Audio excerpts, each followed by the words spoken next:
Welcome to my virtual presentation. I'm Dr. Gibet from the Center for Open Distance and E-Learning, Machakos University. If you like my work, you can watch my videos from my educational channel. You can watch, you can subscribe, and you can even share. The topic of my presentation today is components of language. Linguists have identified 5 basic components of language found across languages. Readers are encouraged to explore the literature in the field of language development to better understand and appreciate the oral language skills children or students may bring to the reading process. So one of the components of language is phonology. What is phonology? Phonology is the study of speech sounds in a language. According to Bronklin and Rothman, 1974, phonology is the study of the sounds within a language, including the acceptable rules of pronunciation. Each language has specific sounds that, when combined, make the basic unit of language. Each language uses particular and sometimes peculiar sounds. The basic unit of phonology is the phoneme. For example, the word pot is a combination of 3 sounds, P, O, T. Sound units are called phonemes. Thus, P, O, T are 3 phonemes. There are 2 categories of sounds, namely vowels and consonants. Vowels are a sound produced when the breath stream flows freely from the vocal cords. They include A, E, O, U. Consonants are the sounds that are produced when the air stream from the lungs is blocked and molded at a point in the mouth. This includes all the sounds represented by the letters of the English alphabet, other than the vowels, for example, B, C, D, P, S, among others. As early as 4 months, infants have the capacity to produce some sounds. They begin by vocalizing a repetition of vowel sounds such as ah.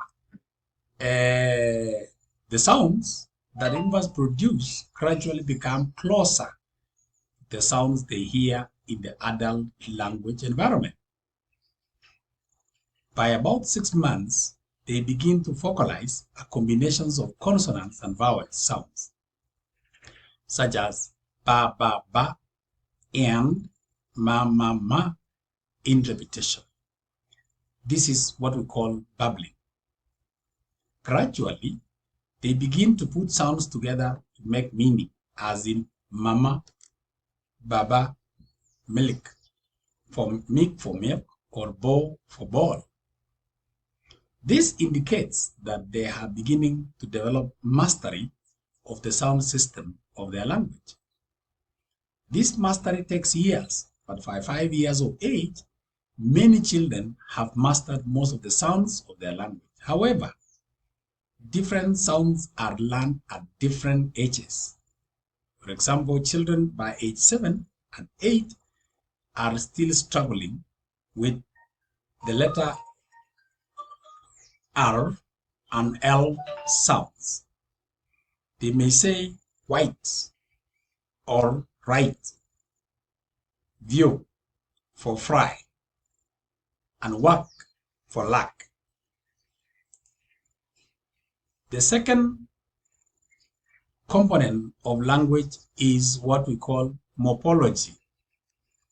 Morphology is the study of the internal structure of words.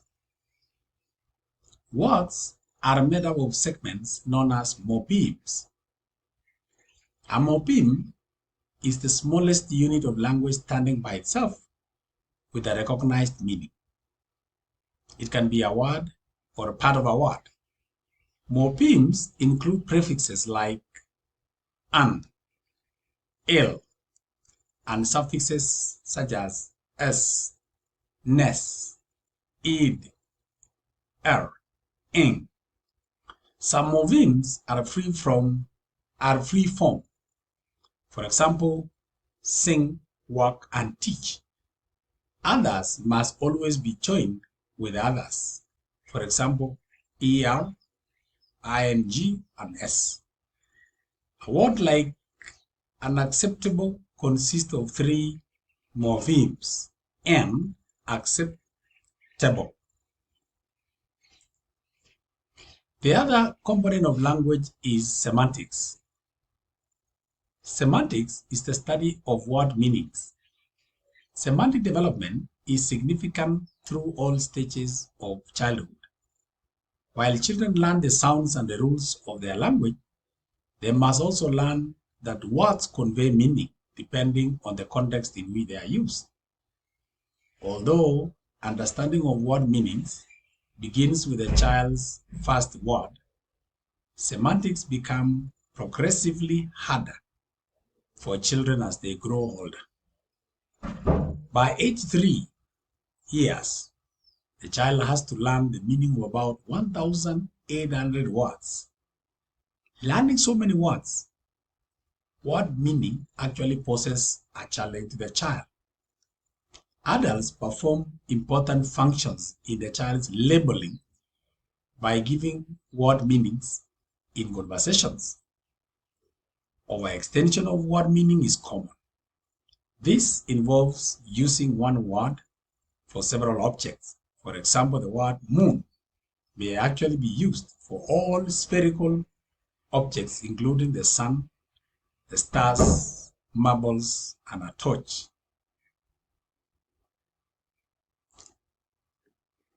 The other component of language is pragmatics.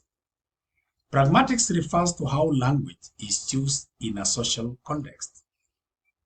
It includes the use of a wide range of behaviors like gestures, facial expressions, pausing or turning or turn-taking. Pragmatic rules exist in every language, and adults begin teaching the children at every early age. Examples of pragmatic rules that young children learn from adults include taking turns in conversations. They learn to establish eye contact, to pay attention to their partners when communicating. They learn who they can tell what and how to express themselves with people of different ages. For example, they learn that it is not appropriate to tell their parents and older people things like shame on you. They also learn different ways of greeting different people as a show of respect. The pragmatic quality of preschoolers' language is more diverse compared to that of infants and toddlers. They can take turns in conversation. They can know when listeners move away. They have to raise their voice in order to be heard. Thus, preschoolers are better in understanding the social implications of language use. Learning to make use of words and phrases like please, I'm sorry, excuse me, and thank you is a major pragmatic accomplishment during the preschool years. And finally, the last component that I want us to discuss is the syntax. Syntax deals with the rules of language. Each language has a system of rules governing its usage. This system of rules is sometimes called grammar. Children begin learning the syntax, also known as the grammar of their language, as soon as they begin to join words into sentences. And this happens at about 2 years of age. Generally, children begin to put words together between 18 to 24 months. Their early speech is called telegraphic speech. It is so called because it contains only essential words like telegrams. At 18 months of age, my friend's son, Tien, would say, "Mom, home." And there is no mom, meaning mom is at home and mom is not at home, respectively. Children's first sentences usually consist of nouns, verbs, and adjectives. They initially lack tenses, articles like a, ta, prepositions like in, on, and conjunctions and, but. Plurals and forms of verbs like I am, are, is, but they begin to use these components between 20 and 30 months. By 3 years of age, their speech has become longer and complex. So that marks the end of my virtual presentation today, where we've been looking at the components of language.